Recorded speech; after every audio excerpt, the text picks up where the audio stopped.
Welcome to the 155th installment of Ear to the Ground, the Land Stewardship Project's audio podcast on family farming, sustainable agriculture, local food systems, and local democracy. I'm Brian DeVore, editor of the Land Stewardship Letter. Chris Duke has tried various systems for marketing the vegetables and meat products he raises on Great Oak Farm in the Lake Superior region of northern Wisconsin. He started out at a farmer's market and has also made direct wholesale deliveries to institutions and food co-ops. Duke is currently selling through the Bayfield Regional Food Producers Cooperative, a group of farmers who have come together to share the storage, delivery, and marketing tools needed to reach various kinds of customers. No matter what strategy he's using to get his products to eaters, Duke has always believed in maintaining control of his marketing from beginning to end. He feels that control not only ensures profitability, but allows him to maintain the kind of customer contact that emphasizes food quality and a satisfying experience. Duke regularly does presentations on marketing during farm beginnings classes put on by the Land Stewardship Project in his community. Having active farmers from the community lead class discussions is a mainstay of the Beginning Farmer Training Program. I recently visited Duke's farm near Mason, Wisconsin, to chat with him about the marketing advice he provides during the farm beginnings classes. He started out talking a little about his own overall philosophy when it comes to selling the food he raises. So yeah, I guess that my marketing has been all over the place, and it's been really great to be able to keep some control over how that marketing is done and where your product goes and how it's represented. I guess I feel like that's important to me. I just don't want to grow something and then see it gone. I mean, that's great, but I would like to grow it and see it gone and know where it's going and just follow it through, I guess. That's how I've always done it. So at farmers market, you get to meet all the people who come in and they tell you how it was and what they made, and you have that rapport with your customers, and I think that's just important to keep. Your presentation in Farm Beginnings is one of the most popular ones. So I can't vouch for it. So I'm basing it on third-hand knowledge. But that marketing is such an important part of that course, and that you really emphasize the importance of marketing. I was wondering if you could talk a little bit about maybe some lessons you've learned about marketing that you've been able to share. I think people have realized if they're going to do this kind of agriculture, marketing is key. It's not just raising corn and beans for the commodity market. Well, I think a lot of times we're driven by, you start looking, once you start getting into farming and you start doing the numbers and looking at your spreadsheets and you're thinking about your production end of things, and you can be the best whatever farmer in the world, but if you don't have a good market for it, it isn't going to matter, And so that's one of the biggest things that I think a lot of people starting out, they're so excited to try and grow something, but they're not quite sure what to do with it once they get it. So that's a big one. And I think another big thing about marketing is just come into it slowly and don't bite off more than you can chew. It's pretty easy to plant,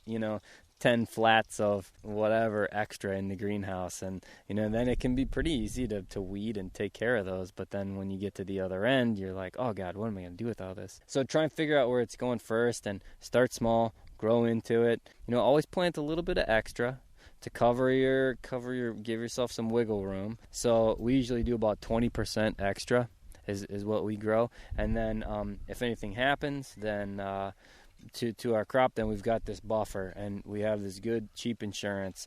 But if anything doesn't happen to it, then it's nice that's a good exercise in developing your marketing. And so keeping tabs on who's growing what and who's got what when and what outlet needs what when. And so I think just that networking component is really key. And a lot of farmers kind of like to keep to themselves, and you're kind of busy at the home and working, and but don't forget to outreach and see what else is going on. So quality being king, I think. One of the things I talk about in that Farm Beginnings presentation is that one of my favorite advertising things that I saw at the grocery store was on some dried apricots, and in big letters was it was dried apricots, a cholesterol-free food. And that was the best thing they could say about those dried apricots, because they were grown with who knows what, from who knows where, sprayed with God only knows, and who knows how old they were, but their biggest bragging right was cholesterol free.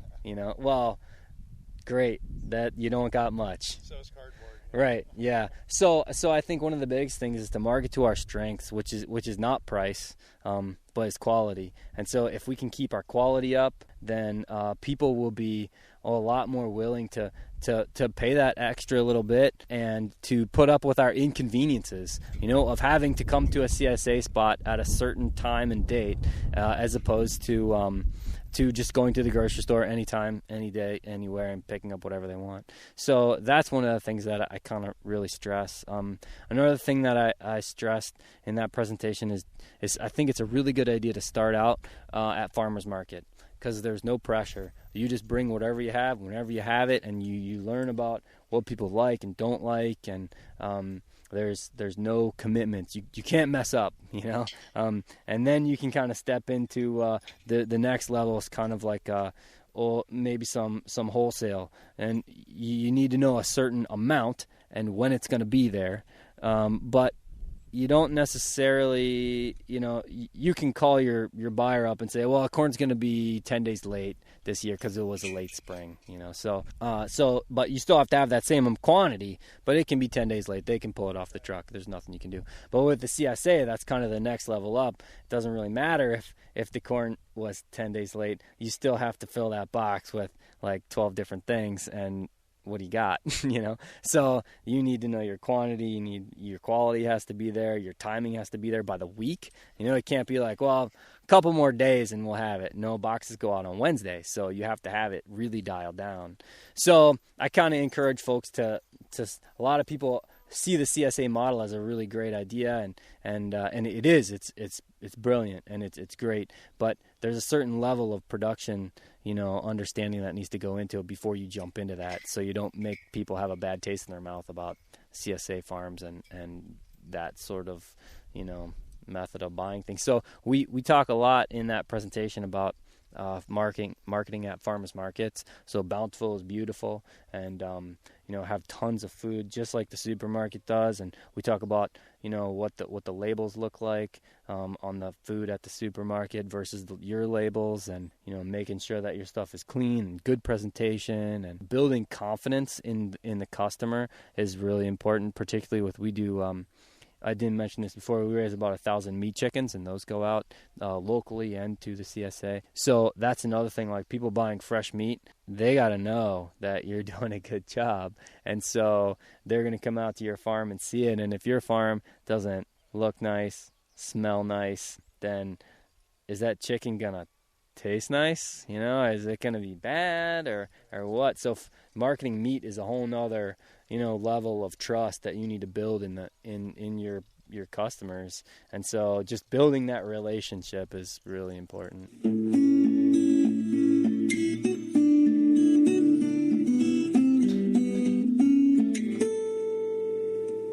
For more on the Farm Beginnings course, see www.farmbeginnings.org.